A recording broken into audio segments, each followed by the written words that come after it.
အမေတို့အဖေတို့ထားခဲ့တဲ့လောကီအမွေနဲ့မိမိဘဝတိုးတက်ပြောင်းလဲလာတိုင်းဩငါအဖေနဲ့ငါအမေထားခဲ့တဲ့အမွေဟာ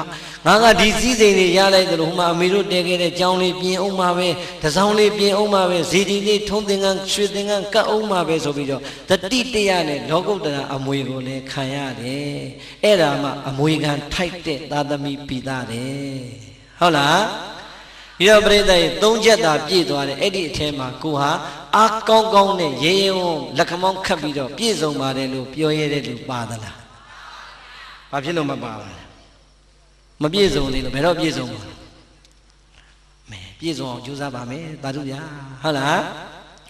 ကျွေးမွေးမပြတ်ဆောင်ရွက်စီမံမွေခံထိုက်စေလူမြဝေ၍မိဘနှစ်ပါးမိမိကိုရင်ဝင်ထဲမှာနှုတ်ချိုတိုက်ကြွေးအိုအိုအေးနဲ့တချင်းလေးနဲ့ချော့သိမ့်နေတဲ့အချိန်အမေတို့အဖေတို့ရဲ့မျက်လုံးအစုံမှာအားကောင်းကောင်းနဲ့အရင်အနီးကြီးစွာမျောလင်းတဲ့မျောလင်းချက်ကဟေးငါတို့ဟောဒီလောကကြီးထဲကနေသေဆုံးထွက်ခွာသွားရတဲ့အချိန်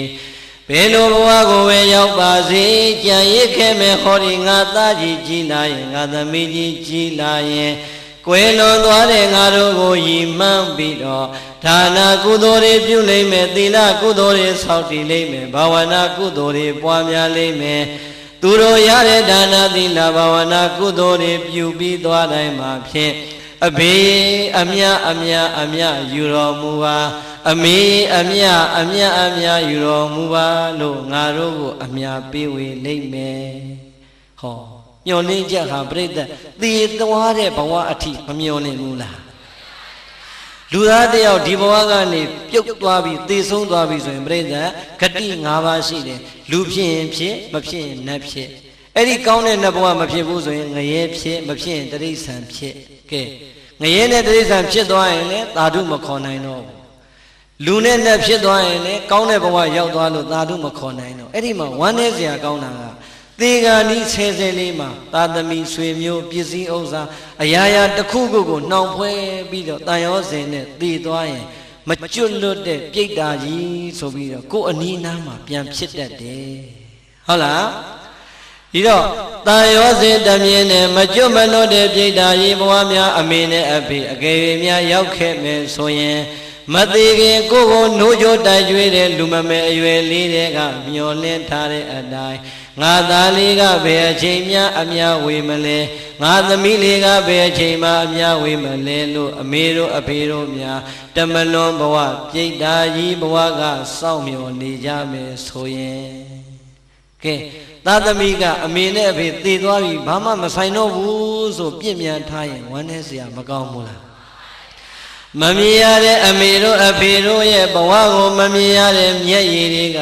ဒုက္ခပေးနေလိမ့်မယ်။အော်ငါတို့ကတော့မျောလင်းချက်ကြီးစွာနဲ့မွေးခဲ့လိုက်ရတာ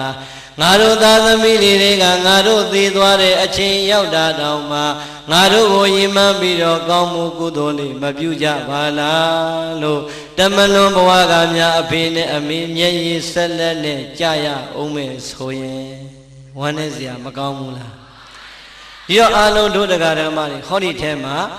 အဖေနဲ့အမေနှစ်ယောက်လုံးရှိသေးတဲ့ပုဂ္ဂိုလ်တွေလည်းပါရင်ပါမယ်ဒါမှမဟုတ်ရင်အဖေသေဆုံးသွားပြီးတော့အမေသာကြံခဲ့တဲ့ပုဂ္ဂိုလ်တွေလည်းပါရင်ပါမယ်ဒါမှမဟုတ်ရင်အမေသေဆုံးပြီးတော့အဖေသာကြံခဲ့တော့တဲ့ပုဂ္ဂိုလ်တွေလည်းပါရင်ပါမယ်အေးနောက်ဆုံးမိဘနှစ်ပါးလုံးသေဆုံးသွားတဲ့ပုဂ္ဂိုလ်တွေလည်းပါနိုင်တယ်မပါနိုင်ဘူးလားဦးဇင်းတို့ဒီပင်လည်းအဖေဆုံးသွားပါပြီ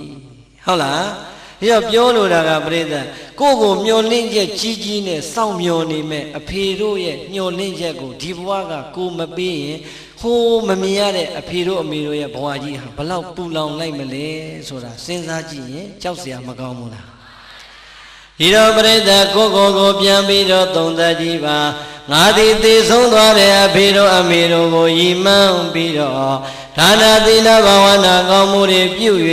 ဘဏ္ဍခါများအမြဝေခဲ့ပြီးပြီလေဘဏ္ဍကြီးများသာဓုခေါ်အောင်စွမ်းဆောင်ခဲ့ပြီးပြီလေပြိဿရေစဉ်းစားကြည်စမ်းပါအမတ်တမဲ့နဲ့နေနေတဲ့သားသမီးတွေအများကြီးမရှိဘူးလား ရှိတယ်ဒါကြောင့်ဦးစင်းကဒီမှာကွယ်လွန်သူမိဘအဘိုးဘွားများရည်စူးရေးဆိုတော့သိဝမ်းသာတာပဲဘာပဲပြောကိုကောင်းဖို့ပြုနိုင်လို့ပြုတဲ့အချိန်မှာအခုဦးဝင်းနိုင်တို့ဒေါ်ကြီးကြီးမေတို့တတိတရားနဲ့မိဘနှစ်ပါးကိုရည်စူးလိုက်တယ်ဆိုရင်ကျန်တဲ့သားသမီးတွေလည်းဒီတိုင်းပဲဖြစ်ရမယ်ဟုတ်လားဦးစင်းတို့ဘုန်းကြီးဆိုပေမဲ့အမှတ်တမဲ့မနေဘူးနေတိုင်းပြေးရွတ်တယ်ပဋ္ဌာန်းရွတ်တယ်တရားထိုင်တယ်ဘုရားဝပန်းတောက်တော်ရည်တွေနဲ့ကပ်ပြီးတိုင်းည12နာရီမထိုးခင်17နာရီခွဲလောက်ရောက်ပြီဆိုတာနဲ့အဖေကိုတခြားခေါ်ဖိတ်အမြတမ်းနေပြီးဝေးနေတိုင်းပဲလုပ်ရပါတယ်ဘာဖြစ်လို့လဲအဖေမျောလင့်နေမယ်ဆိုတာကိုယ်တိုင်လည်းသိနေတဲ့အတွက်ကြောင့်ဒီမျောလင့်ချက်ဟာတရက်မဟုတ်တရက်တနေ့မဟုတ်တနေ့အဖေမျောတဲ့အချိန်နဲ့ကိုပေးတဲ့အချိန်များတိုက်ဆိုင်သွားရင်အဖေဟာအာရပါရသာဓုခေါ်ကျွတ်တန်းဝင်မှာပဲဆိုတဲ့အသိစိတ်ဟာအမြဲတမ်းနှိုးဆော်နေလို့ပါဟုတ်လားဒီတော့အာလုံးသောဒုဒကဓမ္မပေါင်းသူတော်ကောင်းနေအမေနဲ့အဖေကိုတကယ်ချစ်တယ်တကယ်မြတ်နိုးတယ်တကယ်တန်ဖိုးထားဆုံးမတ်ကြတယ်ဆိုရင်ကွယ်လွန်သွားတဲ့မိဘနှစ်ပါးကိုဘဝမှာချသွားပြီဆိုပြီးတော့ပြင်မှထားပါနဲ့အမေတို့အဖေတို့မျောလင်းသွားတဲ့မျောလင်းချက်နံပါတ်၄ကအမြတ်တမ်းပေးဝေဖို့ကြံပါသေးတယ်ဟုတ်လားပြောငါကောင်းမှုတွေဘလောက်အမြဝေပေးပြီလေလို့စဉ်းစားဖို့လိုပါတယ်မဝေရသေးရင်ဘာလုပ်မလဲဝေရမယ်ပြိတ္တအလှကြီးကိုစီတီးဖြောတီးလှူးနေမှာမဟုတ်ဘူးနေ့စဉ်မိမိရဲ့ဘဝထဲမှာပဲဆွမ်းလေးကပ်ပန်းလေးကပ်ရေချမ်းလေးကပ်အိမ်မှာဆွမ်းငံကြွတဲ့ဘုန်းကြီးလေးပဲဆွမ်းရင်တစ်ခွက်ဆွမ်းလေးတော့ဆွမ်းလောင်းပြီးတော့အဖေနဲ့အမေကိုအမြဝေရင်မရဘူးလားရတာပဲသို့တော်ပြိတ္တအလွန်လွယ်တဲ့အလုပ်ဖြစ်ပါလျက်ကနေအတော်မေ့နေတဲ့သားသမီးတွေအများကြီးမရှိဘူးလားရှိတယ်ဒါဆိုရင်အဲ့ဒီသားသမီးတွေအမွေခံထိုက်ပါမလားပရိသတ်ရေကိုပြန်ပြီးတော့သုံးသပ်ကြည့်စမ်းမှာငါဒီအမွေခံထိုက်တဲ့သားသမီးဖြစ်နေသလားအမွေခံမထိုက်တဲ့သားသမီးဖြစ်နေသလားစဉ်းစားကြည့်ရဲကြီးစဉ်းစားပြီးရင်မြန်ကြီးပြင်လိုက်အချိန်မမီဘူးလားမိပါသေးတယ်ဟုတ်လားဒါဆိုရင်စောင့်နေမျိုးနွယ်ဝန်ကားသွဲပြင့်ွယ်သားတို့တာအမေတို့အဖေတို့ရဲ့နောက်ဆုံးမျောလင်းချက်ကလည်းအံ့ဩလောက်အောင်ကိုချီးမွမ်းလောက်ပါတယ်ဟုတ်လားလောကကြီးထဲမှာကိုမရှိတော့ဘူးပြိတ္တိဖြစ်ချင်ရဖြစ်ဆိုပြီးတော့များမေတို့ဖေတို့လောကကြီးထဲကထွက်ခွာသွားတာဟုတ်ရလားစဉ်းစားကြည့်စမ်းငါတို့အမျိုးကဘုရားတရားသံဃာယရဏမြတ်သုံးပါးတဲ့ကံရဲ့အကျိုးကိုပြတ်သားစွာယုံကြည်ကြတဲ့ဗုဒ္ဓဘာသာမျိုးနွယ်စုတွေဖြစ်တယ်ငါတို့ရဲ့ဘိုးဘွားဘွေပင်လက်ထက်ကလေးကဟောဒီဗုဒ္ဓသာသနာကြီးကြီးပွားတိုးတက်အောင်ဆောင်ရှောက်လာခဲ့တာဖြစ်တယ်အေးငါတို့မှာဟောဒီသာသမီတွေလောကကြီးမှာကြံရည်အောင်ထားခဲ့တဲ့အတွက်ကြောင့်ငါတို့ရဲ့ဗုဒ္ဓသာသနာကြီးကလည်းဘယ်တော့မှမကွယ်ပနိုင်ဘူးမွေးဖွားလို့ကြံခဲ့တဲ့ဟောဒီငါသားငါသမီးတွေကငါတို့ရဲ့ဗုဒ္ဓသာသနာကြီးကိုနေအောင်လက်အောင်ဗမာထွန်းလင်းပြောင်းနေအောင်အမြဲတမ်းအမွေခံဆက်ထိန်ဖို့ရန်အမျိုးအနွယ်ကိုစောင့်ရှောက်ပေးကြမှာလို့ကိုလူမျိုးကိုစောင့်ရှောက်ပေးဖို့ရန်အတွက်လေအမေတို့အဖေတို့မျော်လင့်မြန်နေကဲကိုလူမျိုးကြီးလောကကြီးတွေကပျောက်မသွားအောင်အမေတို့ဖေတို့မမျော်လင့်ခဲ့ဘူးလားမျော်လင့်ခဲ့တယ်စောင့်လေမျိုးနွယ်တဲ့ကိုယ့်ရဲ့မြန်မာကိုယ့်ရဲ့ဗုဒ္ဓဘာသာဆိုတဲ့စောင့်လေမျိုးနွယ်ခုံဟာအခါတဲ့သာသမီတွေအစင်ဆက်ထိမ့်သိမ့်ဖို့မလိုအပ်ဘူးလားလိုအပ်တယ်အဲ့ဒါမှပရိသတ်ရဲ့ကိုယ့်ရဲ့မြန်မာဆိုတာဒီကနေ့ကဘာမှာနှစ်ပေါင်းများစွာကြာလာခဲ့တဲ့မြန်မာဟာပျောက်သွားပြီလားရှေးဘိုးဘွားဘီပင်လက်ထက်ကစောင့်ရှောက်ထိမ့်သိမ့်ခဲ့တဲ့မြန်မာဆိုတဲ့ဂုံလေးရှိနေလို့ကြံနေတာကျွတ်တို့လက်ထက်ကြမှာတောင်လုံးမြောက်လုံးတောင်တွေးမြောက်တွေးအတွေးခေါ်တွေမှားပြီးတော့ဘာသာကြလင်လို့ပေါင်းသိမ်းမယ်ဆိုရင်ကျွတ်တို့မျိုးနွယ်ကြီးကကြောက်เสียမကောင်းဘူးလားကြောက်เสียကောင်းတယ်စောင့်လေမျိုးနွယ်ဟောမယ်ဆိုရင်မိုးလင်းလောက်တယ်နော်ပြိဿဟောဒီထဲမှာတို့ညီမငယ်တွေအရွယ်တွေအများကြီးပါတယ်မြန်မာဗုဒ္ဓဘာသာဟုတ်တယ်မို့လားအမေကလည်းမြန်မာဗုဒ္ဓဘာသာအဖေကလည်းမြန်မာဗုဒ္ဓဘာသာဘိုးဘွားဘီပင်ကိုမျှော်ကြည့်လိုက်စမ်းမှာမြန်မာဗုဒ္ဓဘာသာကိုလက်ထက်ကြမှာပရိသတ်ရေတခါတဲ့ပြောကြသေးတယ်တချို့ကမလေး open the door တဲ့ဒီခေကြီးကတခါပေါက်ဖွင့်ထားတဲ့ခေကြီးတဲ့အုံနောက်တွေဖွင့်ထားနှလုံးသားတွေဖွင့်ထားကလားတော့ဗမာတော့တရုတ်တော့နားမလဲဘူးကြိုက်ရင်ယူချလိုက်တဲ့သွားပြီဟုတ်လားအဲ့တော့ပြိဿ open the door တကားပေါက်ကြီးဖွင့်ထားတယ်ဆိုတာအုံနောက်တကားပေါက်ပဲဖွင့်နှလုံးသားတကားသွားမဖွင့်နဲ့အကုန်ဝင်လာလိမ့်မယ် ဟုတ်တယ်မို့လားပြိတ္တလှတာမြင်မကြည့်ခြင်းဘူးလာ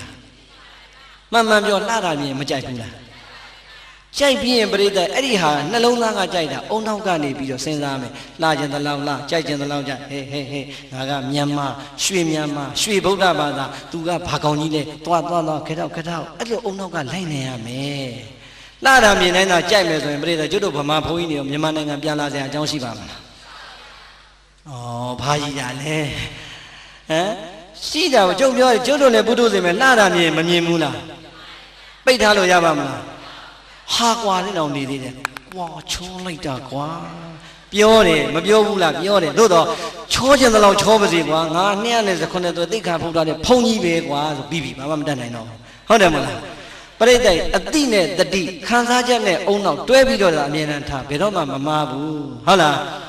အဲ့ဒီလိုမှမဟုတ်ဘဲနဲ့သာပရိသတ်ကိုနာကတ်လာသမျှသာ OKB ထင်ပြီးတော့ပါသွားမယ်ဆိုရင်ပရိသတ်သင်္ကန်းတော်မှာတစားစီပဲ့ထွက်သွားအောင်ဟုတ်တယ်မလားအဲ့တော့ပြောလို့တာကကိုဟာမြန်မာဆိုတဲ့အသည့်ငါမြန်မာရဲ့အမျိုးအနွယ်ကိုစောင့်ထွင်းရမယ်ဆိုတဲ့သတိသာရှိပြိဿလှကျင်တဲ့လောက်လှကိုနှလုံးသားကိုထိခိုက်ပါမလား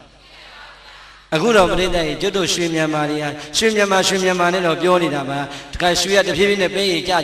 ြလာဟိုစိကရက်ဘူးတွေကလရွှေလောက်ဆင်းကြံတော့တယ်ဟုတ်လားအဲ့ဒါမျိုးလည်းမဖြစ်စေနဲ့ဟုတ်လားအဲ့တော့ဦးဇင်းတို့ပြောလို့တာကစောင့်လေမျိုးနွယ်ဆိုတာကဘုန်းကြီးတွေရေတောက်ဟောနေလို့လည်းမရဘူးမြန်မာမျိုးသမီးတွေကိုယ်တိုင်ကစောင့်ရှောက်ရပါဟုတ်တယ်မလားခုနကပြောသလိုပေါ့လှတာမြင်ကြည့်ခြင်းပဲလှတာမြင်ကြိုက်မယ်သို့တော့အဲ့ဒီကြိုက်တယ်ဆိုတဲ့နှလုံးသားကဖြစ်ပေါ်လာတဲ့ခံစားချက်ကိုအုံနောက်ကချက်ချင်းတကားပိတ်လိုက်ဟေးမဖြစ်ဘူးဆိုရင်ပြိတ္တတတိဝင်မသွားဘူးလားခုမညာခမများတို့ဒီမကွေးမှာတော့မသိဘူးရန်ကုန်မှာဖြစ်နေတဲ့ပြဿနာပြိတ္တကိုရီးယားမင်းသားကဗမာမင်းသားတဲ့တာနေပြီဟမ်မကွေးမှာကိုရီးယားမင်းသားကြိုက်တာမလားဩဗျာကျုပ်ကမကြိုက်ဘူးမှန်ဟုတ်လားကျုပ်တို့လည်းကိုရီးယားမင်းသားမင်းသမီးကိုကြိုက်လို့မရဘူးဘာမောင်းတဲ့ကိုထည့်ထောင်းကြတာဘာဖြစ်လို့လဲသိလားဗမာပြည်ကျုပ်တို့ပြန်ရောက်ခါစားဘာတူလဲချွန်စောနဲ့အွန်စောဖြစ်စားနေတာ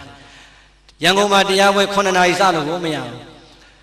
းကောဘကလမ်းဆိုဘုံဘုံရေခဏလေးဆွဲထားပါဖြတ်ထားပါဘာဖြစ်လို့တော့ဟာတယ်လီဖုန်းစကားမပြီးသေးဘူးတဲ့ဒီနေ့ကဂျွန်စောနဲ့အွန်စောဒုက္ခပါပဲကွာလို့ဂျွန်စောနဲ့အွန်စောလာတော့လေကျွတ်တို့ဘုံကြီးကပဲအရှုံးပေးရတာ7နာရီမှကျောင်းကထွက်သူတို့ကလည်း7နာရီထုံးမှပလင်ပေါ်ဘုံကြီးရောက်မှပဲအင်ရဆင်းလာကြတော့တရားပွဲ7နာရီမှစရတယ်ဟုတ်လားဂျွန်စောနဲ့အွန်စောပြီးသွားပြီဆိုတော့ပျော်လိုက်တာဟာဒီကောင်2ကောင်ပြီးသွားရင်တော့ငါတို့တရားပွဲ9နာရီစလို့ရပြီလို့ဟုတ်လားကားလေးသပြီးတော့ပြင်မယ်ထွက်မယ်လို့ခါချင်းဘုံဘုံရေမလာနဲ့အောင်အခုကောင်ကပုံမိုက်တယ်ဘာလို့လဲဆိုဒရိုက်တာရင်တဲ့ဟုတ်လားသွားပြန်ပြီဒါရိုက်တာရင်နဲ့တွေ့တော့လဲကျုပ်တို့ပဲရှုံးတာပဲကဲမထူးဘူးကွာဒီလောက်တောင်ကြိုက်တဲ့လူကြိုက်ကြတဲ့ဟာငါတို့ရှုံးရင်လည်းရှုံးမသိတော့ဟုတ်လားဒါရိုက်တာရင်ပြီးပြီလည်းပြောရောဒီကြားထဲမှာပါသေးတယ်တချို့ကကျင်းတဲ့အောင်မြောက်တာပါသေးတယ်ဗါလဲဟုတ်လားကျုပ်ယောဂီဖွားကြီးတွေခင်ဗျားတို့မင်းညတော့ဘာလို့တရားစကားမလဲဖုံဖုံရဲ့တဲ့အာနာပါတယ်ရှောက်ရမှာဘာဖြစ်ရှောက်စမ်းမအာမနိုင်မင်းညမင်းသားတွေတအားလာတာတဲ့ဒါကြောင့်မလာနိုင်ဘူးတဲ့60ကျော်နေပြီဟုတ်လားအဲ့တော့ तू ကရောရောက်ပြောတယ်ဖုံဖုံနဲ့ပြောရမှာနောက်ထပ်အာနာနာရှိပါနဲ့အိုင်မင်းသားလေးနဲ့ဖုံဖုံနဲ့ခက်ဆင်တဲ့ဟုတ်လားကျောက်ကအဲ့ကြတော့နည်းနည်းကြည့်နေတော့မဆိုးပါဘူးလို့ဟုတ်လားကြည့်ပါလို့သေချာကြည့်နော်လို့နောက်ထပ်ဘယ်နေရာတွေတူသေးလဲလို့ဟုတ်လားအဲ့တော့ပြိတ္တရင်အဖွားကြီးတွေဒါရိုက်တာရင်ရတော့ကြိုက်တာအဲ့တော့ပြီးသွားပြီပေါ့လေဒါရိုက်တာရင်ပြီးရင်လည်းတို့တရားပွဲ9နာရီစမှာမကြဘူးသူတို့စကားဆုံးမဆုံးနိုင်ဘူးဟာခင်ဗျားတို့ဟိုမင်းသားပြီးသွားပြီဆိုလို့တရားပွဲ9နာရီမစသေးဘူးဆိုဟာဘုံဘုံရင်နောက်တစ်ယောက်လာပြန်ပြီသူတို့ဒရိုင်မာကင်နဲ့ဟုတ်လားဒရိုင်ဘာကင်ဆိုလို့ကျုပ်ကတော့ငငယ်ချောလေးမှဘယ်မှာတော့ခင်ဗျားတို့ဒရိုင်ဘာကင်ကျုပ်ကကြည့်လိုက်တာဟိုမှာအဖွားကြီးဒီကနီးနေပြီဟုတ်လားအဲ့ဒါလည်းသူတို့ကြိုက်တာပဲဟုတ်လားနောက်ဆုံးပြိဿရေဘာမှမရအောင်တော့ကိုကအဲ့ထက်မှရောပါသွားဟုတ်လားဘာဖြစ်တရားဝဲမရှိတဲ့နေ့ကျရင်မထူးဘူးသူတို့တော့ပြောမှလည်းငါတို့ကြည်ပို့အောင်တော့ကြည်ထားမှာပဲဟုတ်ကြကြီးတဲ့နေ့မှာတိုက်ဆိုင်ရဟန်းမသမီးတွေကဖုံးဆက်တယ်ဖုံးနဲ့ဒီနေ့တရားဝဲမသွားဘူးလားမပေးဘူးဟာဒီနေ့မရှိဘူးဘာလုပ်နေလဲဖုံးနဲ့အေးနင်တို့လိုပဲငါလည်းစကားကြည့်နေတာလို့အမလေးတဲ့တပည့်တော်တို့လည်းကြော်ညာဝင်တဲ့အချိန်မလို့ဖုံးဆက်တာပြီးရင်ကြည့်အောင်ပါတဲ့ဟုတ်လားအဲ့တော့နင်တို့ကဘသူ့ကိုကြည့်ပြီးဘာပြောနေငါလည်းကြည့်တာကြည့်တယ်ဟာဖုံးအဲ့မင်းသားလေးချောတာလေးတဲ့အရင်ကောင်းလေးအပလာဖြစ်သွားပြီတဲ့ဟာဘသူတော့ငါပြောပါတော့လီအောင်ကြီးလေးဆိုလားအောင်မလေးပရိသတ်ဖြစ်ကျင်တော့ကျုပ်ကလည်းမြင်တာလီအောင်ကြီးတခါမှမမြင်ဟုတ်လားအဲ့တော့ဖုံးမောလည်းကြည့်တယ်လည်းပြောသေးဘာကိုကြည့်ပြီးဘာကိုကြိုက်နေမသိဘူးလို့ငါတော့အဲ့ဒီကောင်အာယုံဆိုင်လို့ကိုမရအောင်ငါမြင်တာလဲအွန်စောတယောက်မြင်တာပဲလို့ on so a lay out to a machine for more than on so it was in Leon G. I did Mabione, look at China go ball. Hello, Brenda. Yolo Daga, who Bama Menaga Nebilo, Korea Menadi, Jaimani Bula. Jiva, Jaiba. Have you met a Brenda Pamaduane? Yadana machine. Arab Yojinabe, soundly Munes or Arabic. Purus in the Bawaya, Narami, Jachime, Chijime, Kone Atani Jai, Kanakana Jajime, Todo Breda, Senda like Bo, Kua soundly Mune, or Namiama, Budabada, Naruka, Ko Muku, and Weku Bada Dadanago, Social Tainima, Tuye Bada Dadana, Lumu, Kavati, the Tinima, Bo, so the Dilena da Ne, Amiro, Apiroe, Yolin, Jacole, Pia Yaude, Paya Zagagole, Natoya Yaude. How do you know? You have a lecture with me. Dream with my dear sound, you see, ma'am, we can't see Lumia, we soundly mune, every day, Najato, Pido Babi. Erin Ajagonio, Lina, that the meeting, and we can tighten that the meeting, Shiba Lame, Ni Almani, Timalina, Magento Musoya, that the meeting, and we can tighten that the meeting, Shiba Lame. You know, go Betema Palesra, I'm a baby villa. Betema Bale. Betema Bale. Belemo, Poim, Semachin, the hours of Bida Machine, no? Melo, Mabiolo, sing home, Simon, Mole, Lemasi, Hana. Every day, Ding Aja Liha, a madam, Bobo Linido, Gengelia, Yala, Linga, Lizaro, a madam, Manivula. Jimajiula Paduri down. Tata media down, you're a poor piny at the Homajala. Maliponi, the video, Yojan as a Hari, Kuro goes up your bid, I'm never hoisting a girl, Hokumu, Landu Oma, so we don't say goodbye and bound him. Hello, Brenda. Avoid one that I'll let you got the Boba, that video and Mibari at the Bojana, and Aru goes up your bid. Tavimelo, a cone only one damn. Oh, hola. Hodoma, Poy don't leave my Jama my time, because I got it beyond. Jaunagan, Jama, and Poy in a Madrid, Jalo, so be okay. John Dwajao, he, those are in the Madrid, Jarizona. Oh, Jow now when you Neo Doyan Madan, pointed the Amian tiny the Lamadibu, Doja, the Amma tiny, they are tiny, do it, no such human, oh, when I know. Pointing at the Amatan, any need them, you know, and you are here, John Bio. The every day, Baduia, Badua, Baluwa, Badua, Baduna, Badunia, Babini, and Bionida, John the Gaya, Miana, Biana, Takamayu, Lego, Mima, to Pianya on Hella. I don't Takamaya, eh? See you need a point at Dubula, point of Madua, the Bagisa Jamale. Aleda Mimaya, a boy pointy, you are there, young day meeting, Bionida, to a Nayokanibi. Kuleve, they may be on a go in Nayokanibi. Hola. Tata Miligo, Mibariga, Tilo Mione, Dwada, Alonga Tamalago, Tata Mi, good day, Asovido, Mabiola. Mamma, Natamiro, what they are so in a Dizaga, Manes, Agabe, Mivana Baye, Genega, Atlega, Mio Linja, Namio Soile, a longo, Manes, Agabe. Hola, that's every day, Loga, Takadagama, a dead Jibim, Biomian, do ya that day, Takadaga, Biomian, Jibim, a dead Jetta, Dale, she, that the Miliga, Mangambido, Mibariga, Balacha, Shinidale, Miomia, so she that day. Mashimula, Jam West Sado. Hello, brother, the Chu, Midazu Boarima, Judo, Yuari Malesi, Muri Malesi. Tali the Miliga, Poin in a Yiniamo, Takade, Badai, Sabidi, Liza, South Sabidi, Pide Kajaro, Athen, Pue, Hola, Padadiana, Yijimu, Lungani, Lonely women, Inga, Miva Nabaga, Domyo, Mione, Bigga, needed Miva Nabayo, Mashibula. Ah, brother, Anyaji, Hola, Todo Miamia Lesi. Hello, brother, Senaji. Tata Miliga, Paya Jonga, Mutame, Badai, Pueni, Matame, Kaya, Kudorine, Yaonume, Wasiga, Kudorine, Aya Bayane, Kijibio, Daidonime, Erilo Tata Miliga, Aya Bayane, Badana, Lunga, Lima, Swan, Luni, me. It the Jodajo, Imajane, Biga, the Nigo, Molinga, Mojoba, Luma, Malo, Labai, Zaima, Tai. TV ကလာတဲ့ဘောလုံးပွဲကိုပြိတ္တိုင်လောင်းတို့မနိုင်တာတစ်မျိုးလောင်းတို့နိုင်တာတစ်မျိုးအကုန်လုံးအချိန်ကံပေးပေးတေးတေးနေတဲ့အဖေကြီးတွေလည်းရှိတတ်ပါတယ်မရှိဘူးလားတချို့အမေတွေပို့ဆိုးသေးတယ်ထမင်းကစောင်းတင်အတက်မဝဲဘူးတခါတည်းတရင်ဝင်ထွက်တယ်နံပါတ်ရှာနေတဲ့အမေတွေအများကြီးပဲမရှိဘူးလားသားသမီးကဖခင်เจ้าကရောက်နေပဲအိမ်ကအမေကမနဲ့9နာရီထမင်းမချက်ရတယ်ဘာဖြစ်လို့မနဲ့ထမင်းစားခဏအတွက်နံပါတ်ရှာလို့ကောင်းတော့ရှိတယ်ဟုတ်လားအဲ့ဒီလိုမိဘတွေရောမရှိဘူးလားအဲ့တော့ပြိဿအဲ့ဒီလိုမိဘတွေရှိနေတဲ့အခါကျတော့မိဘတွေရဲ့နှလုံးသားမှာတကယ်တော့ကောက်ချက်ချလိုက်ရင်တရားတရားမရှိလို့ပဲဟုတ်လား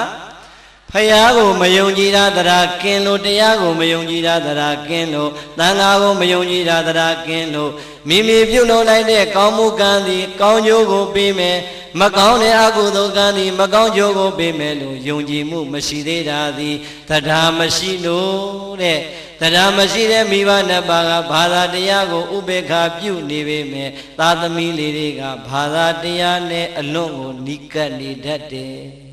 ဒီတော့အဲ့ဒီလိုသားသမီးနဲ့မိဘကြားမှာပြဿနာဘယ်ကစလဲဆိုရင်အဲ့ဒီကကြတော့ပြောင်းမြန်သားသမီးကအဖေနဲ့အမေကိုအားမလို့အားမရဖြစ်ရတာရောမရှိဘူးလားအဲ့တော့အားမလို့အားမရဖြစ်ရင်းကနေသားသမီးလေးရပြန်ဟာဘီတို့မိတို့ကလည်းဗျာဘုန်းကြီးတွေကနေအစုံကလာပြီးတရားဟောတာခင်ဗျားတို့ကဒီတရားပွဲလေးတော့သွားမနာကြဘူးလားပထမတော့ပြည့်ပြည့်သားသားပြောတယ်နောက်ကြတော့တော့ကွာပြောမနေချင်ဘူးဘာဖြစ်မဲ့ဟာကြီးလည်းမသိပါဘူးဆိုပြီးတော့ပြိဿဝစီကံနဲ့လည်းပြစ်မှားမိတတ်တယ်ဟုတ်လားဒါကြောင့်အဲဒီလိုမိဘနဲ့များနေရတဲ့သားသမီးတွေပါခဲ့ရင်အဖေနဲ့အမေဘာကြီးပဲဖြစ်နေပါစေကာယကံနဲ့လည်းမပြင်းမပါနဲ့ဝစီကံနဲ့လည်းမပြောဆုံးမပြင်းမပါနဲ့မနောကံနဲ့လည်းမပြင်းမပါနဲ့မိဘနှစ်ပါးကလည်းသားသမီးလေးတွေရဲ့နှုတ်ပြားမှာသားသမီးလေးတွေရဲ့လက်မှာသားသမီးလေးတွေရဲ့စိတ်မှာအကုသိုလ်ကာယကံဝစီကံမနောကံတွေမလွန်ကျူးမိအောင်ပြုပြင်ပေးလိုက်ပါဟုတ်လားသားသမီးဟာသားသမီးပဲမိဘဟာမိဘပဲမိဘမကောင်းရင်မကောင်းတဲ့အကုသိုလ်ကသူ့ပဲအကျိုးပေးမှာသားသမီးကမကောင်းတဲ့မိဘကိုသွားစော်ကားရင်စော်ကားခွင့်ရှိသလားမရှိဘူးအဲ့တော့ညီငယ်ညီမငယ်တွေကိုမှားလိုက်မယ်အဲ့ဒီလိုမိဘနှစ်ပါးလေဖရာတရားတန်ခါယန္နာမြတ်သုံးပါးကိုဘာမှမယိုသေးမကိုင်းဆိုင်မှုဆိုရင်စိတ်လည်းမကောင်းမဖြစ်နဲ့အားလည်းမငယ်နဲ့ဝမ်းသာလိုက်စားငါကံကောင်းတဲ့သားသမီးတစ်ယောက်ပဲလို့အဲ့ဒီလိုဝမ်းသာလိုက်ပါဘာကြောင့်ကံကောင်းတဲ့သားသမီးဖြစ်ရတာလဲတကယ်လို့သာမိဘနှစ်ပါးကသာဘုရားတရားတန်ခါယန္နာမြတ်သုံးပါးနဲ့အမြဲတမ်းကုသိုလ်ရအောင်နေကိုကဘာမှပြုတ်ခွင့်တော့မှရလိုက်မှာမဟုတ်ဘူးဟုတ်လားဒါကြောင့်မိဘနှစ်ပါးရဲ့နိုးဘိုးနဲ့ချွေဘိုးကိုကြည်အောင်ဆက်တဲ့ဤကိုမြတ်စွာဘုရားကမိန့်တော်မူထားပါတယ်ကျွတ်တို့ငယ်ငယ်ကပြောဘူးတယ်မလားဟေးဟေးမိဘကျေးဇူးဆက်နော်မင်းတို့မိဘကျေးဇူးဆိုတာဘုရားတော်မှာနှုတ်တလုံးမှုပဲကြည်တယ်ဆိုတာမပြောဘူးလားဟုတ်သလားဘာလို့မဟုတ်တာလဲစဉ်းစားပြိဿတခါတခါမှမြန်မာနိုင်ငံမှာမဟုတ်တာတွေအမှန်ဖြစ်နေတာတွေအများကြီးပဲဒီမှာမြတ်စွာဘုရားကတခါတည်းဟောခဲ့တယ်အမေနှုတ်ဘိုးနဲ့အဖေချွေးဘိုးကိုမင်းတို့ကြည်အောင်ဆက်တဲ့ဤငါဘုရားပေးခဲ့မယ်ဆိုပြီးတော့ပေးခဲ့တယ်ဟုတ်လားဒါကြောင့်ခုနကတို့တရားနာပြိဿပေါင်းသူတော်ကောင်းတွေကိုတာသမီတွေကမိဘပြုရမယ်ဤဘယ်နှနည်းပေးခဲ့ပြီလဲငါးနည်းဆိုတော့ပြိဿလက်ချိုးလိုက်ဘယ်နှချောင်းပဲရမလဲလက်ကဘယ်နှချောင်းရှိလဲတို့ပရိသတ်ကိုဒီနေရာကနေ1000တန်က1ရွက်900တန်က1ရွက်2ရွက်ထောင်ပြမယ်ဘယ်အရွက်ယူမလဲလို့မင်းဘာပြောမလဲဩတော်လိုက်ကြတာ1000တန်ယူမယ်ဟုတ်လားကြိုက်လိုက်တာနော်ဘာဖြစ်လို့1000တန်ယူချင်တာလဲများလို့ဟာအဲ့ဒါဆိုအားကြမှာအဲ့ရနေပြီးတော့ငကတ်နဲ့ဘီးနဲ့ချုပ်ပြီးထောင်ပြကြဘယ်ဟာယူမလဲကျုပ်မေးကြည့်ပါလားဟမ်ဒကမာကြီးတွေလုံနေငကတ်ယူမလားဘီးယူမလားဆွဲကြိုးယူမလားထောင်ပြကြည့်လေကျုပ်ကတော့အကုန်လုံးယူမှာအဲ့တော့ပြိဿ90ရာခိုင်နှုန်းပဲရလို့အားငယ်မှာသလိုနောက်ထပ်90ရာခိုင်နှုန်းမြတ်စွာဘုရားကထပ်ပေးတယ်အာတတိတတ္တသမရယသမတပိတိနိဝေသေတိပဋိဋ္ဌာပိတိဘုရားတရားသံဃာယရဏမြတ်သုံးပါးတဲ့ကံကံရဲ့အကျိုးအပေါ်မှာ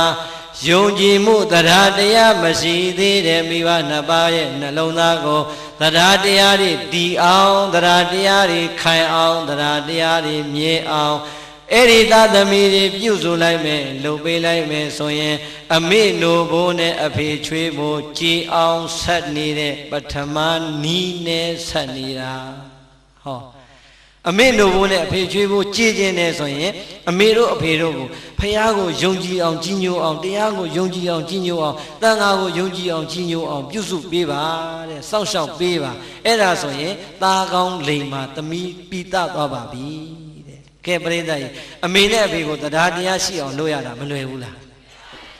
လွယ်လွယ်လေးပဲပရိသတ်ကြီးလူတယောက်ဟာမိုက်နေတယ်ဆိုတာလည်းအမြဲတမ်းမရှိဘူးလိမ်မာနေတယ်ဆိုတာလည်းအမြဲတမ်းမရှိဘူးဟုတ်တယ်မဟုတ်လားအဲ့တော့မတိသေးလို့မကြည်ညိုတာရှိမယ်လေးလေးနက်နက်မတိသေးတဲ့မိဘနှစ်ပါးကိုလေးလေးနက်နက်သိအောင်တရားတွေဖွင့်ပေးတရားဝဲတွေကျင့်ပါပေးဟုတ်တယ်မဟုတ်လားတရားစာပေတွေများများလေးဝေဖတ်ပြီးအဲ့ဒါဆိုရင်မိဘနှစ်ပါးရဲ့စိတ်တွေကသဒ္ဒါဘက်ကိုရိုင်းလာမှာပဲ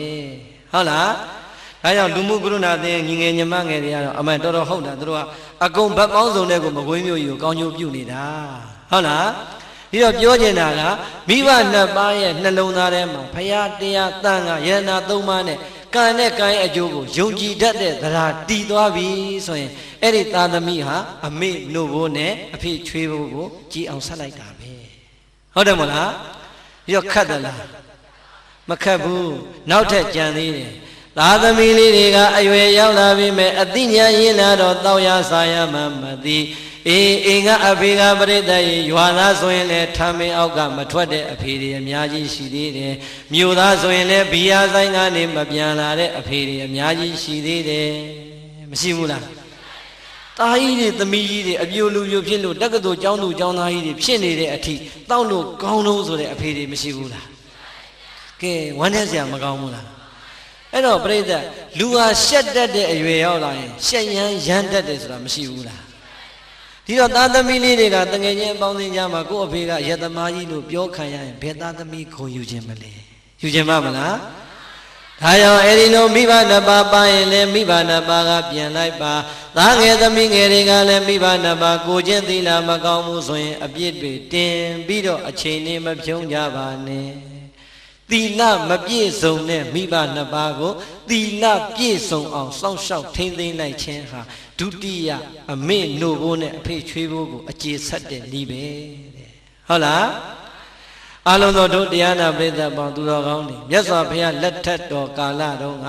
အမ္ဘပါဠိထေရီမာကြီးဆိုတာကြားဘူးတယ်မို့လားဘယ်လိုကြားဘူးလားလဲမကွေးသူလားဟမ်အမ္ဘပါဠိထေရီမာကြီးဆိုတာပရိသတ်ကြီးငယ်ငယ်ရွယ်16 19 18 25နှစ်လောက်အထိအလွန်လှတဲ့အရွယ်မှာပြည်တန်စာမာကြီးဖြစ်ခဲ့တယ်။ဘာဖြစ်ခဲ့လဲ။ပြည်တန်စာမာကြီးဖြစ်ခဲ့တယ်။အံ့ဩစရာကောင်းလိုက်တာအလှအပကိုအရင်ပြပြီးတော့ပြည်တန်စာလှုပ်လာတဲ့အဲ့ဒီအမ္ဘပါဠိထေရီမာကြီးဟာအသက်50ကျော်60ဝန်းကျင်ရောက်တော့သာယဟန္တာရဲ့ဟောကြားတဲ့တရားကိုနာကြားပြီးတော့မှသာသနာပေါင်းကိုဝင်ပြီးတော့ယဟန်ပြုလိုက်တာကိလေသာကင်းတဲ့ယဟန္တာထေရီမာကြီးဖြစ်သွားတယ်။ဟုတ်လား။ကဲအမေကပြည်တန်စာသားကယဟန္တာသားကသာဟာငါအမေပြည်တန်စာကြီးငါအဖက်လို့မဖြစ်ဘူးငါကယဟန္တာပဲဆိုပေါ့ပေါ့ရော့ရော့တောင်းမဲ့နေလိုက်မယ်ဆိုရင်သားယဟန်လည်းအမွေခံမထိုက်တယ်လို့ပြိဿကြီးဟောဒီမှာအမေဖြစ်တဲ့ပုဂ္ဂိုလ်ရောတန်ဖိုးကြီးမားတဲ့တရားကိုရပါမလားအဲ့ဒါပဲအမေသီလပြတ်တာသီလပြတ်တာဒကန္နာပဲသားသမီးလှုပ်ပေးရမယ်တောင်းဟာသားသမီးတောင်းအောင်မယ်ဟုတ်တယ်မဟုတ်လားဒါရောအလုံးသောဒုဒကဓမ္မပေါင်းသူတော်ကောင်းတွေကိုအာလုံးသိကြတဲ့ဇာကြောင်းလေးတစ်ခုပြောပြရစေအရှင်သာရိပုတ္တရာကြီးဆိုတာဒုပရိသတ်ကြားဘူးတယ်မို့လားဟောကြားဘူးမှဖြစ်မှာမို့အဲ့ဒါမှမကြားဘူးလေမေဇိမကိုကြီးဆိုတိမဟုတ်တိမမဟုတ်တော့အဲ့တော့အရှင်သာရိပုတ္တရာကြီးပြိဋိဘံစံတော့ဘယ်မှာစံလဲကဲဆရာလေးတရားကြည်ကြည်ပြောလေခင်ဗျားတို့ပဲသိတဲ့လူပါမှာဘသူအိမ်မှာပြိဋိဘံစံလဲအမေအိမ်ဟုတ်လားတိုင်းပြည်ကရှင်မင်းလေးကိုးကွယ်တော်မူနေတဲ့ရှင်သာရိပုတ္တရာမြတ်စွာဘုရားရဲ့သာသနာမှာလက်ရရပညာအရာဣတရရတော်မူတဲ့အရှင်သာရိပုတ္တရာပရိနိဗ္ဗာန်စံဖို့ရရပ်ပိုင်းသာကြံတော့တဲ့အချိန်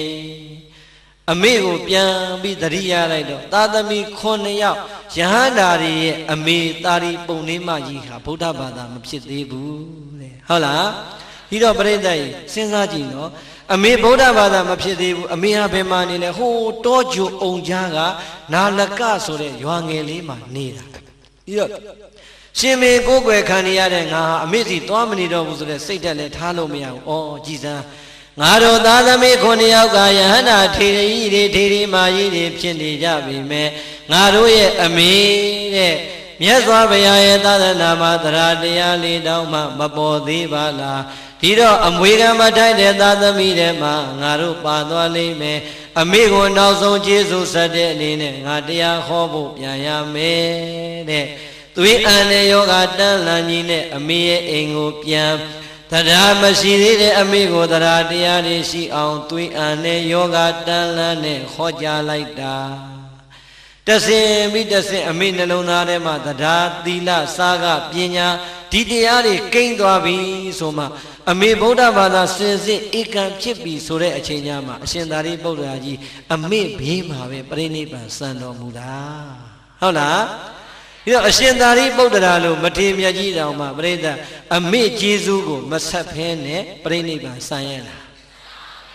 အရှင်သာရိပုတ္တရာရဲ့ကောင်းခွက်တွေနဲ့ဟောပေးလိုက်တဲ့ကျေးဇူးဆက်တရားဟာအမေနှလုံးသားမှာတရားတွေခိုင်သွားတယ်သီလတွေခိုင်သွားတယ်ဟုတ်လားဒါကြောင့်သာသမီဟာသာသမီပဲသာသမီဟာမိဘကိုပြစ်မှားခွင့်ရှိသလားမရှိဘူးနံပါတ်1နဲ့2ပြိဿရဲ့ဘယ်နေရာမှာရေးရေး1ဟာ100ရဲ့နောက်မှာရေးရင်ရောဘာဖတ်မလဲ1ပဲ2ရဲ့နောက်မှာရေးရင်ရော9ရဲ့နောက်မှာရေးရင်ရော1ဟာ1ပဲဟုတ်လားသာသမီကဆရာဝန်ဖြစ်ပါစေအင်ဂျင်နီယာဖြစ်ပါစေဗိုလ်ချုပ်ကြီးဖြစ်ပါစေသာသနာပိုင်ဆရာတော်ကြီးပဲဖြစ်ပါစေအေးအဲ့ဒီသားကိုမွေးဖွားလိုက်တာဘသူလဲဆိုတဲ့သမိုင်းကြောင့်ကဘယ်တော့မှဖြောက်လို့မရပါဟုတ်လားဒါကြောင့်ကိုတော်ခြင်းတလောက်တော်တက်ခြင်းတလောက်တက်အဖေနဲ့အမေဟာတစ်ပါပဲတဲ့နှစ်နေရာသွားထားလို့မရပါဘူးဟုတ်လားဒါကြောင့်အမေနိုးဘုန်းနဲ့အဖေကျွေးဖို့ကိုကြည်အောင်ဆက်ခြင်းတဲ့သာသမီမှန်ရင်သီလမရှိသေးတဲ့မိဘနှစ်ပါးကိုသီလပြည့်စုံအောင်ကြိုးစားပြီးတော့စွမ်းဆောင်ပါအမေနဲ့အဖေရဲ့နှလုံးသားမှာသီလတွေတည်ပါစေသီလတွေခိုင်ပါစေသီလတွေမြဲပါစေခုနကပြောတဲ့တရားနဲ့သီလနှစ်ချက်ပေါင်းရင်လေအမေနိုးဖို့နဲ့အဖေချွေဖို့ကိုကြည်အောင်ဆိုင်နေရရောက်တဲ့သာသမီပါဟုတ်လားနံပါတ်3အမေနိုးဖို့အဖေချွေဖို့ကြည်အောင်ဆက်တဲ့သာသမီကြတာဘာလဲဆိုရင်မေစရိစာကသံဗရာယသမဒပိတိနိဝေသေတိပဋိဋ္ဌာပိတိတဲ့တချို့မိဘတွေအဖိုးကြီးတွေအဖွားကြီးတွေလှူရတန်းရပေးကမ်းရမှာကစီမနေဘူးလားလှူရတန်းရမှာကစီသိမ့်နေတယ်ဘာဖြစ်လို့လဲရှေးကဖြစ်လာတဲ့မိဘတွေဆိုတော့ရှာရဖွေရတဲ့ဒုက္ခသိတဲ့အခါကြစ်ပါအောင်ဆိုးပြီးတော့ထုတ်ထားတာလှူဖို့တန်းဖို့များပြောလို့ရှိရင်ပြိဿသိတ်ကိုလက်မခံဘူးဟုတ်လားအဲ့တော့အဲ့ဒီလိုအတူနေရတဲ့သားသမီးတွေကကိုမိဘနှစ်ပါးကိုလေအဲ့ဒီအကျင့်စရိုက်တွေပြန်သွားအောင်ဒါနလမ်းကြောင်းတွေဖွင့်ပေးရတယ်ဟုတ်လားဟောဒီမှာကရုဏာအသင်းကဘာတွေလုပ်နေလဲအခုတော်တော်များသွားပြီကြုတ်ဖတ်ကြည့်တာဖတ်လို့တော့မပြီးသေးဘူးတရားဝဲမှာပင့်လို့လိုက်လာရတာဟုတ်လားဒီတော့တခါတည်းနာရေးကူညီမှုတဲ့လှုပ်လာလိုက်တာအောက်ဆီဂျင်ဘူးလူသားတွေအခုဆေးရုံနဲ့လုံအောင်မယ်နောက်ထပ်လည်းလှူစရာတို့သူတို့မှတန်းစီပြီးတော့စီမံကိန်းတွေဆွဲထားတာပြိဿကစီးနေတဲ့မိဘနှစ်ပါးကိုမတိကြအောင်ဆောင်ပြီးတော့ပြစ်မထားရဘူးဟုတ်လားလက်ကလေးတို့1000များတဲ့ထင်တဲ့အဖေနဲ့တွေ့ရင်1000ကိုတန်းအမှုမခံရဘူးအဖေကရုဏာအသင်းကလေအောက်ဆီဂျင်ဘူးတွေလှူနေတယ်ဆေးပေးကန်းနဲ့လုံးမာတဲ့အဖေ1000လိုက်လှူလိုက်ပါလားဟော1000ထွက်လာပြီနောက်တစ်လလောက်ကြာရင်သူတို့စီမံကိန်းထဲမှာဘာတွေပေါ်ပြန်ပြီ1000လောက်လှူလိုက်ပါလားဟော1000နဲ့ပြောတော့10ကပြည့်တော့1000အဲ့ဒီလိုတဆင်းပြီးတဆင်းသွား1000 10ကပြောတော့တသိန်းမိဘနှစ်ပါးရဲ့တရားတရားကိုလက်တွေ့နဲ့ပြပြီးတော့ခေါ်ရင်မိဘနှစ်ပါးတိုင်းပါပါတယ်ဟုတ်လားမမြင်ရသေးတဲ့ဟိုဘယ်နိုင်ငံမှာဘာကြီးလုပ်နေတယ်လှူပါလားဆိုတော့အစာတွေကကစီနေတဲ့လူဘယ်လှူလိုက်မလဲမြင်နေရတဲ့ဟောဒီမှာမကွေးမျိုးကကရုဏာအသင်းပြိဿအဝေးကြီးမဟုတ်ဘူးလုပ်နေတဲ့လုပ်ငန်းတွေအများကြီးမရှိဘူးလားတခုရင်လက်ညှိုးထိုးပြပြီးတော့အဖေတို့အမေတို့လှူပါလားအဖေတို့အမေတို့ရှာထားတာတွေဘာလို့မှလည်းတည်သွားရင်ကိုယ်တော့ပါမှမဟုတ်ဘူးကျမတို့ကလည်းဝိုင်းဝန်းတာတို့ခေါ်နေတာပေါ့ရေစက်ချတာမြင်နေတာပေါ့ဒါပြောလိုက်စမ်းမအောင်မလေးလှူမှာပါဟုတ်လားအဲ့တော့ပရိသတ်သားသမီးကအစည်းအရုံးကောင်းမှလည်းမိဘကပါတာအဲ့တော့သားသမီးကလည်းငြိမ်ပြီးမိတ်မနေမလွင်တဲ့နေပေါ့သင်ရင်တို့အမွေတွေအများကြီးရတာပေါ့ဟုတ်လားအဲ့ဒီလိုလဲကြိတ်မနေရဘူးဟုတ်လားအဲ့တော့သားသမီးနဲ့မိဘစီယုံရေးကောင်းတဲ့နီးလေးတနည်းပေးခဲ့ရအောင်မလားကျုပ်ရဟန်းမတယောက်ကျုပ်နဲ့အသက်အတူတူပဲသူကရဟန်းခန္ဓာလို့ရဟန်းမပြောတာဘုံဘုံရေးတဲ့ပိဋကတ်သုံးပုံလှူခြင်းလို့တဲ့လှူမောလို့ဟ ပြီးတော့တော့ပါဠိတော်ထာဂရတိကဗီဒီယိုအစုံဆိုရင်ခုဆိုရင်8 သိန်းလောက်ကြတယ်ဆိုမလီကြပါစေတဲ့လှူမှာတဲ့အဖေတို့အမေတို့အတွက်ကိုလှူပေးချင်တာတဲ့လှူပေးဆိုပြီးလှူလိုက်ဟာလား8 သိန်းခွဲလောက်ကြာလဲကြာတော့သူကရေစက်ချတဲ့နေ့ကျတော့ဘုံဘုံတော်တဲ့ရေစက်ချတဲ့နေ့ကျရင်အဖေတို့အမေတို့ရှိကြရင်3 သိန်းပဲကုန်တယ်လို့ပြောနော်တဲ့ဟာလောကကြီးကနေတမျိုးကြီးပါလားလို့သူများတွေက3 သိန်းလူပြီးတော့30ကျွားကျင်တာလို့နေ့ညမှာ8 သိန်းခွဲကုန်တဲ့လူ3 သိန်းပဲရေစက်ချရမယ်ဆိုမဟုတ်သေးပါဘူးမဟုတ်ဘူးဘုံတဲ့အဖေအကြောင်းနဲ့သိတဲ့အတိုင်းပဲသူက3 သိန်းအထိဆိုရင်ပြုံလေးနဲ့လှူတယ်တဲ့3 သိန်းကျော်သွားရင်မကျင်တတ်ချင်ဘူးတဲ့အဲ့တော့ကဲမထူးဘူးတို့မောင်နှမပေါင်းပြီးတော့မုတ္တဝါဒကံလေးလွန်ကျူးလိုက်ကြတာဗောဆိုလားအဲ့တော့ကျုပ်ကအလှူလာတဲ့နေ့ကျတော့ဒကာကြီးပြောဒကာကြီးဒီမှာကောင်းမှုရှင်ထိုးထားတာတွေ့လားဟာတပည့်တော်ကောင်းမှုရှင်ဘယ်သူလှူထားလဲဒကာကြီးသမီးလှူထားတာလို့ဒကာကြီးအဲ့ဗီဒီယိုရောစာအုပ်တွေရောအကုန်လုံး1 ဆက်မှာ3 သိန်းပဲကြတယ်ဆိုတော့အဲ့တော့ပြိဿကြီး तू ကသဘောတွေကြနေတာအဲ့တော့လေကဲအဖေရေစက်ချတော့ရောပြုံကြီးနဲ့ပြီးမသွားဘူးလားသာသမီလိန်မှာတော့အဖေလည်းပဲပြုံးတယ်အဲ့တော့တို့မကွေးမျိုးကဒကာဒကမတွေအဖေတို့အမေတို့ဟုတ်လား10 သိန်းလောက်လှူပြီးတော့1 သိန်းလောက်ရေစက်ချတာလိုချင်လည်းကျုပ်နဲ့ညှိကျင်လာခဲ့ပါဟုတ်လားခွင်ကြည့်လို့ရပါတယ်ဟုတ်လားဟောကျုပ်တော့မဟုတ်ပါဘူးနာရေးကုညီမှုအသင်းတော့ပါကရုဏာရှင်များအသင်းကိုလူချင်းပြောတာပါဟုတ်လားအဲ့တော့ဘာပဲပြောပြိဿကြီးသာသမီပါနှပ်ဖို့မလိုအပ်ဘူးလားလိုအပ်တယ်ကျုပ်တို့ယဉ်နေတဲ့ဒကာကြီးတယောက်ရှိတယ်ဟိုးမှနေတာကောညံကုန်းမှနေတာသူ့အိမ်သွားရင်လေဒကာကြီးလမ်းစိပြက်နေလို့ငွေ2000လောက်တော့ကျုပ်ချီးလိုက်ပါအောင်လှူလိုက်ပါအောင်ဆိုရင်လှည့်မကြည့်တော့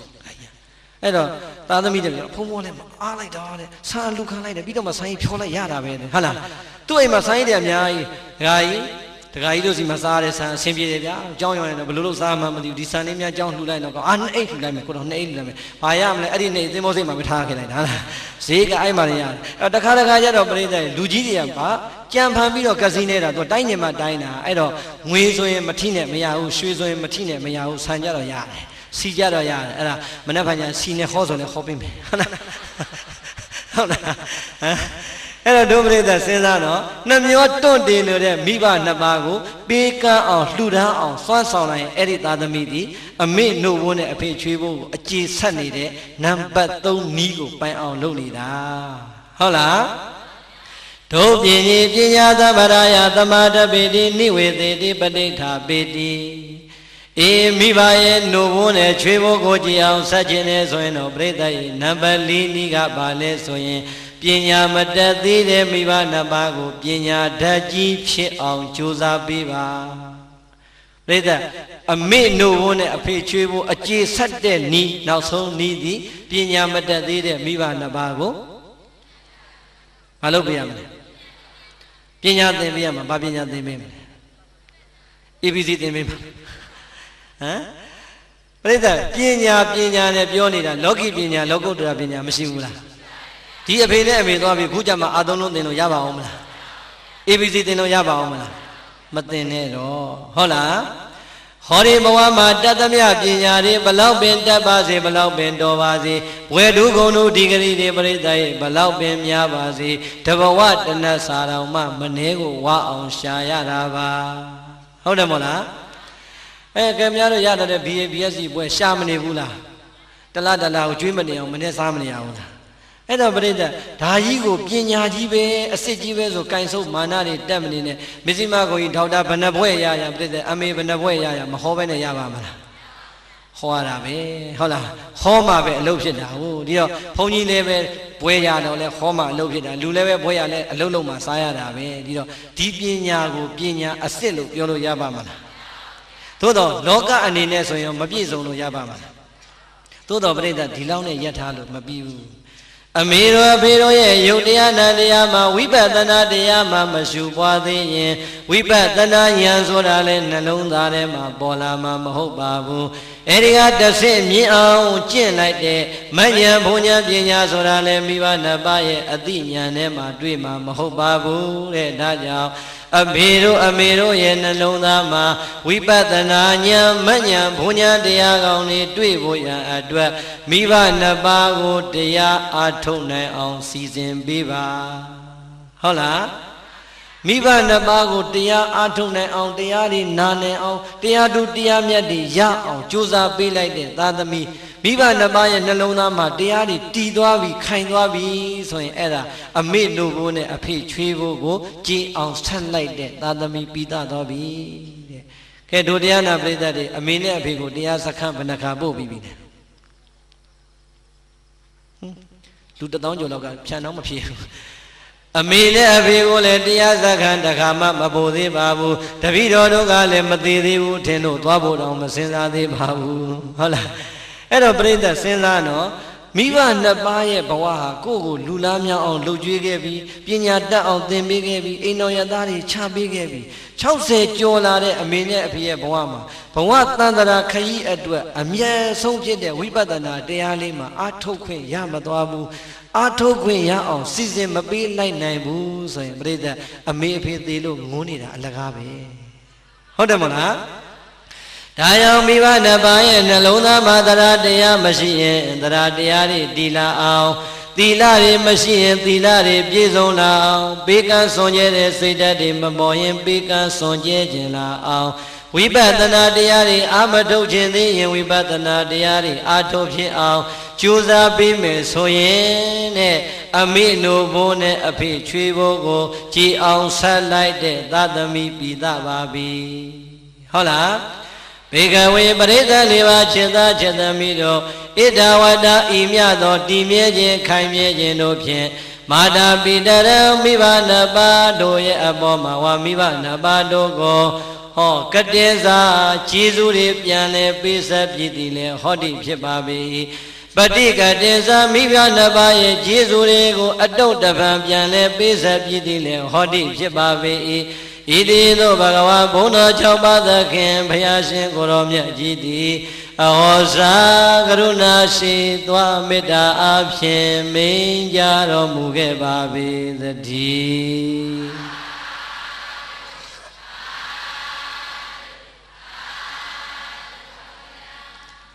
ပရိသတ်ကြီးကျမ်းဖန်ပြီးသာဓုခေါ်လိုက်ရတာဟုတ်လားဘယ်နှချက်ပြီးသွားပြီလဲဘယ်နှချက်ပြီးသွားပြီလဲစောစောဘယ်နှချက်ပြီးသွားပြီလဲနှစ်ခုပေါင်းနော်အတိတ်ပြီးတာမဟုတ်ဘူးနော်တကယ်ဖျားစုပြောတာဟုတ်လားမိဘနှစ်ပါးရဲ့အပေါ်မှာမျောလင့်နေတဲ့မျောလင့်ချက်ကိုပစ္စည်းနဲ့ကျေစုပေးဆက်လိုက်မယ်မိဘနှစ်ပါးရဲ့အပေါ်မှာတရားသီလစာကပညာတွေခိုင်မြဲအောင်ကြိုးစားလိုက်မယ်ဆိုရင်အဲ့ဒီသာသမီအမေနဲ့အဖေကိုပစ္စည်းနဲ့လည်းကျေစုပေးဆက်ရရောက်တယ်တရားဓမ္မနဲ့လည်းကျေစုပေးဆက်ရရောက်ပါတယ်ဟုတ်လားပြိဿတော်လူတအုပ်ကြီးအကျယ်ကြီးဆိုမယ်သာဓုခေါ်တာကြတော့မော်လမြိုင်လောက်မကြည့်ဘူးသာဓုကြည့်ရတာဟင်းမကောင်းမဲနဲ့စားလာပုံရတာဟုတ်လား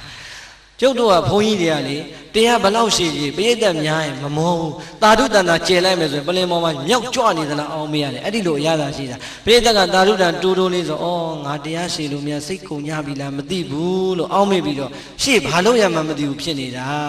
ပိဋကတ်ကစိတ်ကုန်သွားပြီလားတဏှာကြီးတော့မခွဲသေးပါဘူးဟုတ်လားအဲ့တော့ပရိသတ်ကကြဲကြဲလေးသာဓုမရောရင်ပလင်ပေါ်ဘုန်းကြီးကအမောဖောက်လာပြီးတော့ဆင်းပြေခြင်းစိတ်ပေါက်လာတာ3 နာရီဆိုရင်တနာရီခွဲနဲ့ပြန်သွားလိုက်ပါဟုတ်လားအဲ့တော့အယောကောင်းမှအမောတတ်တာဟုတ်လားခင်ဗျားတို့ကဒါမကွေးမြို့ပေါ်မလို့လားမသိဘူးကျွတ်တို့ဝမ်းနဲ့မြို့လေကျွတ်တို့ရွာတွေမှာတရားဟောရင်ဒါအကြီးဖို့ကောင်းတာဟုတ်လားဟာဘာတွေပါလာလဲမလဲပဲရှိတဲ့လူကပဲတောင်းလိုက်ရှေ့မှာချတာဘုန်းကြီးရှိမှာပဲတောင်းနေဆန်တောင်းနေကြက်သွန်တောင်းနေရှိတာတဲ့ကိုငွေဥသီးတွေရောအကုန်လုံးယူချတာဆန်တောင်းနေရောအဲ့တော့ကျွတ်တို့ဒေသမှာပြောပါတယ်ဒကမာကြီးတယောက်ကတရားပွဲကျင်းပတာဥဆောင်တာပေါ့လေကဲညကြရင်လာခဲ့ကြအောင်ဘာတင်းထောက်တင်းဝင်ထွက်မိုးလင်းရတဲ့တရားလုံးပတ်ပြီးတော့စီးရုံလိုက်တာပြိဿရဲ့ညတရားပွဲတာရောက်သွားတယ်သူအိမ်မပြန်သေးဘူးအဲ့တော့တရားပွဲအချိန်လေးရောက်ရွာတွေကလာကြတာပေါ့ဆန်တောင်းစီတောင်းပဲတောင်းငရုတ်ဒီသူကလည်းသူတောင်းလေးတွေနဲ့လာကြတာပြီးတဲ့အခါကျမှခောဘကဘာလို့လဲဆန်ကိုဆန်ရင်ပဲကိုပဲရင်ငရုတ်ချင်းကြက်သွန်ကျက်ရောပြီးအိတ်တွေပိုင်းနဲ့ထက်ပြီးတော့မှကားပေါ်တင်ပေးလိုက်ရတာဟုတ်လားအဲ့တော့ဒကမာကြီးကတရားပွဲလဲစသူရှေ့စောနေတရားနာတနေ့အကုန်လုံးသူကလည်းပင်ပန်းထားတော့စိတ်ကလည်းပြင်းနေတဲ့အခါဘုန်းကြီးကိုကြည့်ဟုတ်လားဘုန်းကြီးကလည်းအဲ့ဒီနေ့သူ့တရားသူမှန်မှန်ဟောတာပါပဲဟောနေတဲ့အချိန်ကျမှဒကမာကြီးကတရားနဲ့စိတ်မပါပဲဟိုတွေးနဲ့ဘာတွေးတော့ငါမနေ့ကအိမ်ကပြလောင်ထွက်တာအိမ်တော့မခက်ခဲမှုတော့ဟုတ်လားအိမ်တော့မခက်ခဲတာအဲ့ကြမှာသတိရပြီးတော့သွားပြီကုန်ပြီထင်တယ်ခစ်ကလည်းတခိုးကြဖို့ပေါ်ပါပြီတင်တယ်ဟုတ်လား အဲ့တော့အိမ်ကိုစိတ်ရောက်သွားလိုက်တာပြိတ္တကြီးတရားကိုဖြောင်းဖြောင်းနာလို့ပြန်ဟိုဘက်လှည့်လိုက်ဒီဘက်လှည့်လိုက်ဟိုဘက်မျက်စောင်းထိုးလိုက်ဒီဘက်မျက်စောင်းထိုးလိုက်ထိုးရင်နဲ့ဘသူစီရောက်လဲဘုန်းကြီးကိုကြည့်လို့အမလင်းတော့ရှည်လိုက်တာမပြီးနိုင်ဘူးဟုတ်လားအိမ်သာကုံသွားရင်ထင်းမနှက်ဖန်လမ်းစိတ်မလူတော့ဘူးဟုတ်လားစိတ်တူတူနဲ့ဘုန်းကြီးအန်ကျိတ်မော့ကြည့်နေပြီးတော့ဘာသွားတွေ့တော့ရှေ့ကပဲတောင်းနေဆန်တောင်းနေလည်းပွားလန်းနေကြည့်ပဲအမလီပြီးရင်ငါဒါတွေလိုက်ပေါင်းရင်ကိုအချိန်ကတော်တော်နိုင်ဝက်လောက်ကုန်အောင်ပါကဲမထူးဘူးဟောစံကိုတော်လည်းဟောကျင်တော့ဟောကိုလည်းကိုတောင်းနဲ့ခုတည်းကရောထားတော့မယ်ပဲဆန်းရောထားတော့မယ်ပေါ့ရောတော့မယ်ဆိုဟိုနာတောင်းလေးဒီနာရွှေ့နီးရဆွဲပြီးတော့သူကြည့်ဒီလောက်အလိုက်မသိတဲ့ကိုတော့မနှက်ကြရင်တော့ကြောင်ရွေးပြီတော့ဟိုက်ပဲနဲ့ဟောဒီဆန်ကရောကိုထည့်လိုက်အောင်ဟုတ်လားစိတ်တူတူနဲ့ပဲတောင်းကြီးဆန်တောင်းကြီးနဲ့ကပ်ပြီးတော့သူ့လက်ပိန်ပိန်လေးနဲ့မကြည့်ဟုတ်လားမကြည့်ရွေးမနှက်ဖန်ရွေးပြီတော့ဟုတ်လားစိတ်ကလည်းတူတူနဲ့တခါတည်းပဲတောင်းကြီးမကြည့်နိုင်ရင်သူတခါတည်းရောတော့မယ်ဘုန်းကြီးကလည်းပလင်မွားကြည့်နေဒကမကြီးလှုပ်စီနဲ့ဘာလုပ်နေပါလဲဟုတ်လားအဲ့တော့ပဲတောင်းကြီးဆန်တောင်းကြီးရွေးဘုန်းကြီးဒုက္ခပဲမမြင်မဆန်းနဲ့ဟိုမှာပဲနဲ့ဆန်နဲ့ရောတော့မယ်ဟုတ်လားဒကမကြီးအဲ့ဒါပဲတွေသွားမရောနဲ့လို့ပြောရင်လည်းဘုန်းကြီးလောဘကြီးတာလူတီအောင်မယ်ဟုတ်လားအဲ့တော့ဒုက္ခပဲမောငါတော့တောင်းမှာကြောက်မှာသကောမရှိမမ်းမရှိတညာလုံးဟောတာမောရတဲ့အထက်မနဲ့ဖန်ဒီပဲနဲ့ဆန္ဒတဏီကိုယူရရင်တော့သွားပြီဟုတ်လားဘုန်းကြီးကလည်းပလင်မောနဲ့အဟောမဖြောင်းတော့အောက်ကဒကမလည်းအနာမဖြောင်းတော့ဟုတ်လားကဲဒီလောက်တော့လည်းမသိတဲ့ကိုတော့မောစံပြီးရွေးအောင်ဟဲ့ဆိုပြီးတော့ဆန်တော့မနိုင်တိုင်နဲ့မတဲ့ပဲတောင်းထဲမှာနှခမ်းတင်မတော့တဲ့အချိန်လေးရောက်ရင်ဘုန်းကြီးကမတတ်နိုင်တော့ဘူးဟေးဆိုလေးတန်ပြောင်းဘုဇတိတိဘုဒ္ဓဘုဇတိတိဘုဒ္ဓဆိုတော့လေးတန်လေးနှွဲ့ပြလိုက်တော့ဒကမကြီးကမော့ဟဲ့ငါဘုန်းကြီးဟောရှော့ဖြစ်သွားပါလားဘလို့ဖြစ်တာလားမော့ကြည့်ပြီးတော့ဒကမကြီးမော့ကြည့်တဲ့အချိန်ကျမှမျက်လုံးချင်းစုံတော့ဘုန်းကြီးကအထာလေးနဲ့ဘုဇတိတိဘုဒ္ဓပင်နဲ့ဆန်နဲ့မယောငါမပြောရင်ရောတော်မီရောဘဂဝါအကျင့်ဘုရားရှင်ကိုရောမြတ်ကြီးသည်ဆလားဘုန်းကြီးကအထာလေးနဲ့လို့လိုက်တော့မှဒကမကြီးကဘယ်နဲ့ဘုန်းကြီးပဲတွေဆန်နေလဲပါလေဘာတွေဟောနေတာခဏဘုန်းကြီးမော့ကြည့်ပြီးတဲ့အချိန်ဒကမကြီးမော့ကြည့်တဲ့အချိန်ဘုန်းကြီးကနောက်တစ်ချိန်ထပ်ပြီးတော့မျက်လုံးချင်းဆုံးမှလက်လေးနဲ့ကံကဘုဇတိတိဘုဒ္ဓပင်နဲ့ဆန်းနဲ့မယောငါမပြောရင်ရောတော်မီရောဘဂဝါအကျင့်ဘုရားရှင်ကိုရောမြတ်ကြီးသည်ဆိုတော့မှဒကမကြီးသဘောပေါက်တယ်။အော်တဲ့ဘုန်းကြီးငါရောမှတိသွားပြီတဲ့။ရောတော့ဘူးဆိုအဲ့ကြမှာတောင်းလေးပြန်ချတာဟုတ်လား။ကဲတရားဝဲပြီးမှပင်းလေးပင်းဆိုင်ရောတော့ဘုန်းကြီးနောက်ထပ်မောစရာကြံသေးလား။အဲ့တော့အယောမှန်မှအမောတတ်တာဟုတ်လား။ခုလဲဟောမို့ပြိတဲ့တတိဆိုရင်တာတူလေးတော့ကြဲကြဲခေါ်မှာပေါ့။ပလင်မွားဘုန်းကြီးဟာငါဟောတာများမကြိုက်တော့ဘူးလား။တတိကလည်းတူလိုက်တာတာတူကလည်းတူလိုက်တာဆိုရင်စိတ်ပြတ်တယ်ဟုတ်လား။အဲ့ဒါဒီကကြည့်လို့နော်ဘုဇတိတိဘုဒ္ဓနဲ့တွေ့မယ်ဟမ်အဲ့တော့ပြိဿအခုမိဘနှစ်ပါးရဲ့ကျေးဇူးကိုကျင့်အောင်ဆက်တဲ့နည်းတွေရမသွားဘူးလားကဲအဲ့ဒီကျင့်အောင်ဆက်တဲ့နည်းတွေသာသိလိုက်တယ်ကိုသုံးသက်ကြည့်စမ်းပစ္စည်းနဲ့ကျေးဇူးဆက်ရမယ်ငါးနည်းဟာကိုယ့်အတွက်ပြည့်စုံပြီလားတရားနဲ့ကျေးဇူးဆက်ရမယ်နည်းရောပြည့်စုံပြီလားမပြည့်စုံသေးဘူးအရှင်သာရိပုတ္တရာလိုပုဂ္ဂိုလ်ကြီးတောင်မှအမေနို့ဘိုးကိုကြည်အောင်မဆက်ဖဲနဲ့ဒီလောကတွေကပြန်ထွက်သွားရတာအရှင်သာရိပုတ္တရာမထေရမြတ်ကြီးလည်းပဲဟောဒီလောကကြီးတွေကမထွက်ခင်အချိန်လေးမှာအမေနို့ဘိုးကိုကြည်အောင်အမေအဖေချွေးဘိုးကိုကြည်အောင်အမေကိုနောက်ဆုံးကျေးဇူးဆက်တရားဟောကြားပြီးတော့အမေနှလုံးသားမှာတရားသီလစာကပညာတရားတွေကိုတည်တတ်စေခဲ့ပါတယ်ပြိဿရေရှင်တော်မြတ်ဘုရားဆိုရင်လည်းကြည်လိုက်ကြပါဦးမြတ်စွာဘုရားရဲ့မေတော်မာယာပြိဋိနိနိုင်ရွာစံပြီးတဲ့အချိန်မိတွေတော်ခောရမီကပဲရှင်တော်မြတ်ဘုရားကိုမွေးဖွားရင်းနဲ့မကြည်ပြင်းခဲ့ရဘူးလား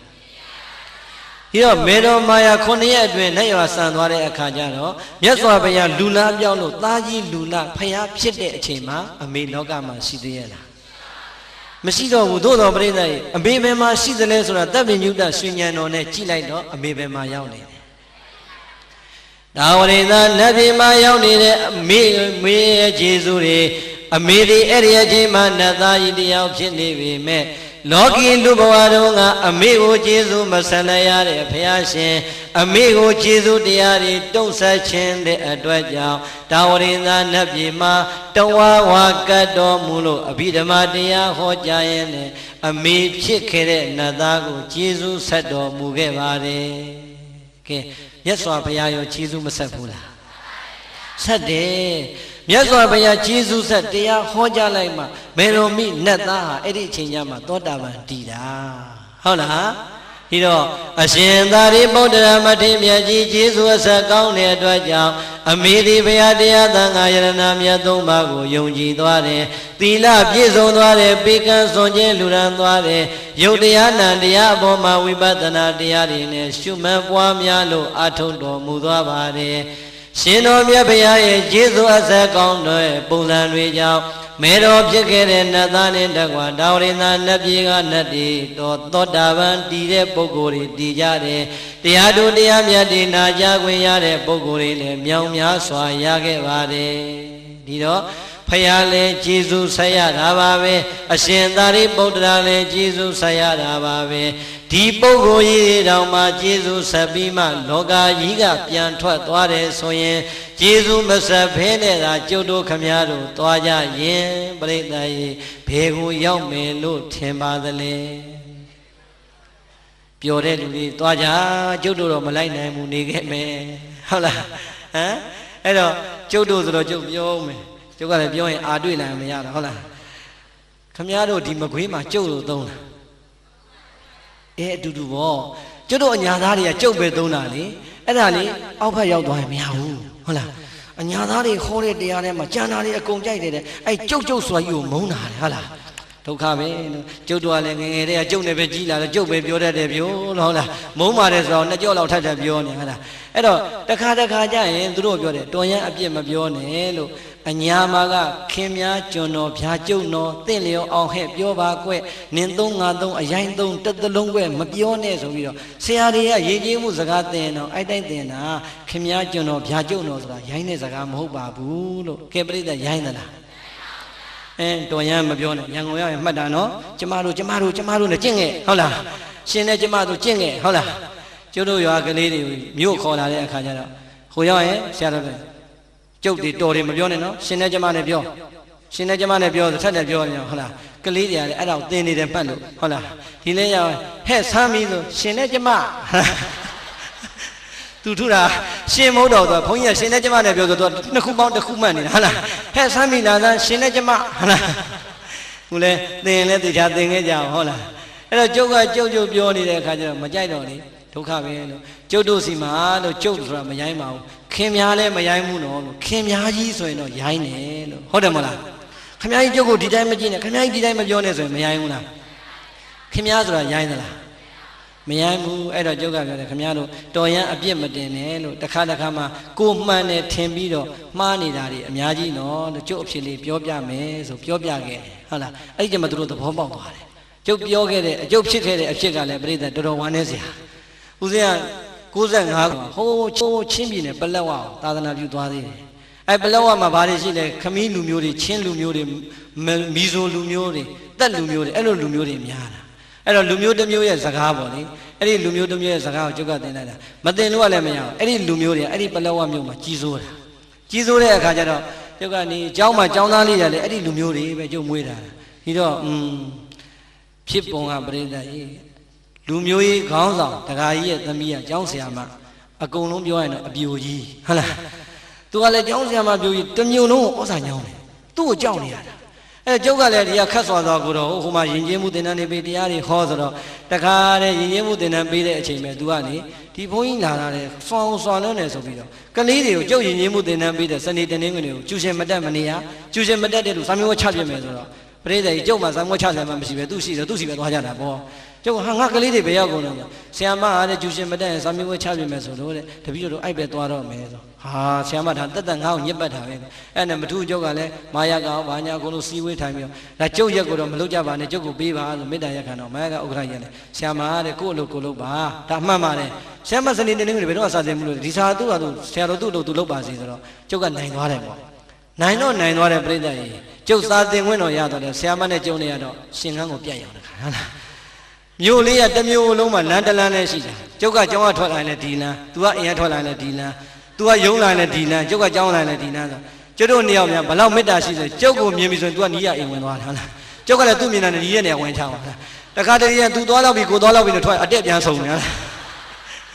အဲ့ဒါလောက်ဒီမေတ္တာရှိတာ အဲ့တော့လေဘလို့မညှိတော့မြဝန်ထမ်းတွေကလည်းနည်းနည်းလေးအရာရှိတွေကကိုဗမာလေးကနည်းနည်းလေးဆိုသူတို့ကလည်းစိတ်မကောင်းကြပေါ့ညှိကြပြောကြဘလို့မှမရအဲ့တော့သွားပြီငါရာဇဝင်တော့တွင်ပြီပေါ့လေအဲ့ဒါနဲ့ကလေးတွေကိုပြောတယ်ပြန်တော့မယ်နေမနှက်ပံတပတ်ခါဆိုပြန်တော့မယ်ငါမနှက်ပံတရက်ပဲနေရတော့မယ်ကွာလို့မင်းတို့ဆရာမကြီးကိုပြောလိုက်ပါလို့ငါတို့ဗမာလူမျိုးတွေကနှိမ်တာမဟုတ်ပါဘူးကို့အလုပ်ကိုလုပ်တာအကြောင်းမညီညွတ်လို့ဖြစ်သွားတာပါမင်းတို့လည်းလူမျိုးရေးအစွဲတွေမထားနဲ့တော့အာသားတို့ကဘာမှမပြုတ်ဖုံဖုံနဲ့မင်းတို့တောင်းပန်လိုက်ပါကွာလို့ငါအကိုစားပြောလိုက်ပါလားဟာမတောင်းပန်ဘူးတဲ့ဖုံဖုံကိုယ်တိုင်ပြောလိုက်ပေါ့တဲ့သားတို့ဘိန်းနာမှာနေပေးမယ်ဟာအစဉ်ပြေလိုက်လားဟုတ်လားမင်းတို့တော့လို့ငါ့ကိုဘာတွေပြောခိုင်းမှာဟာဖုံဖုံနဲ့တပည့်တော်တို့လူမျိုးစကားနဲ့ပဲပြောလိုက်ပေါ့တဲ့အဲ့ဒါဆိုရင်ဆရာမသဘောကျပြောကွာနေငါမင်းတို့ငါဗမာဝက်ကြပြောပြမယ်မင်းတို့ငါမင်းတို့စကားနဲ့သင်ပြတာငါပြောမယ်ဆရာမတယောက်နဲ့တယောက်ခွင့်လို့ကြပါစို့ငြင်းညမ်းကြပါစို့ကြိုလည်းပြန်တော့မှာငါအဲ့ဒါပြောချင်တယ်ဆိုဟာဖုံဖုံလွယ်လွယ်လေးဘယ်လိုပြောရမလဲဆရာအမရွေစီနာဖို့လို့ပြောလိုက်တယ်ဟာအမရွေစီနာဖို့ဆိုတာဘာလဲဟာငြင်းညမ်းကြပါစို့ခွင့်လို့ကြပါစို့လို့ပြောတာဟာကောင်းလိုက်တဲ့စကားပါဟာလားကြက်တာအဲ့ဒီညာပြေးမပြောနိုင်ဘူးတန်းလျှောက်လက်ဟန်ချင်ရနဲ့မျက်နှာဆရာမအမရိစီနာဘူးဟာလားပဲလေးနဲ့ဟာလားမနဲ့မိုးလေးပြောဖို့တော့ကိုစကားထစ်မှာဆိုဆရာမအမရိစီနာဘူးကျင့်လိုက်လမ်းလျှောက်လိုက်တညာလုံးကျင့်နေတာအလုပ်ကိုဖြစ်နေဟာလားမနဲ့မိုးလေးကြတော့ကျွတ်တို့လက်ဖိတ်ဆိုင်မှာဆုံနေကြဟိုဗမာနည်းနည်းလေးပဲအရာရှိ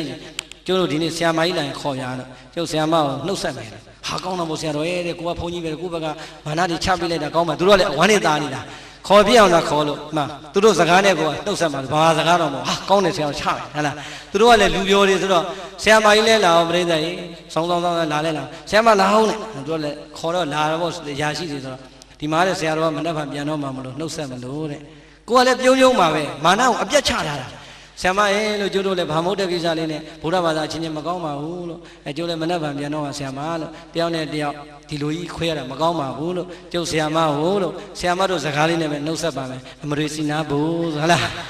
းလက်ဖက်ရည်တိုင်းမှာခုံနေပဲလေးနဲ့အမရိစီနာဘူးဆိုလို့တာလားအမလေးပရိသတ်ငင်းငင်းရေးရတယ်မထင်တော့ဖုံဖုံတော်ဆိုပြီးတော့ဟာလက်ညိုးကြီးထိုးပြီးအင်းကျိတ်ပြီးဆောင်းနဲ့ထွက်တော့ဟာသွားပြီလို့ကိုကလည်းဒေါကန္တာပေါ့ဟာဆရာမရိုင်းလိုက်လားကွာလို့ချင်းချင်းနဲ့မေတ္တာကြီးတောင်းပန်တာတော့မှငါလာပြီးစော်ကားမော်ကားလှုပ်သွားရဆိုလေဟာဖုံဖုံအဲ့ဒါဘာပြောလိုက်တာလဲဟာဒါငင်းငင်းကြပါဆိုခွင့်လို့ကြပါဆိုလို့ပြောတာပေါ့လေကျုပ်ကလည်းချင်းချင်းနဲ့ရှင်းပြနေတော့နောက်ကလက်ဖက်ရည်ပြောတဲ့ကောင်နဖူးပုတ်ပြီးထွက်လာဟာဖုံဖုံလှုပ်ချလိုက်ပြန်ပြီတဲ့ဟာဘာဖြစ်တာတော့ဟာကြီးကောင်လို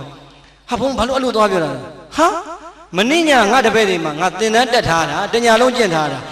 ာဒါအမရိစီနာဖို့ဆိုငင်းညံ့ကြပါဆိုခွင့်လို့ကြပါဆိုမဟုတ်ဘူးလားဆိုဟုတ်တယ်လေတဲ့ဟာဟုတ်တာဘာလို့သူကငါ့ကိုစိတ်တော့ဟုတ်တယ်ဆိုတာကမဟုတ်ဘူးတဲ့ဟာမင်းဥစ္စာရှုပ်ကိုဟုတ်တယ်မဟုတ်ဘူးဆိုဘာတော့ဟာလို့မင်းဆိုဟုတ်တယ်ဆိုတာဖုံဖုံနဲ့တပည့်တော်နဲ့ဆိုရင်တော့ဟုတ်တယ်တဲ့တပည့်တော်တယောက်တယောက်ရံဖြစ်ပြီလာ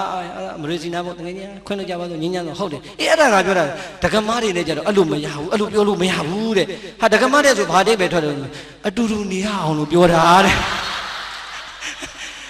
မလေးမားလိုက်ပုံအဲ့တော့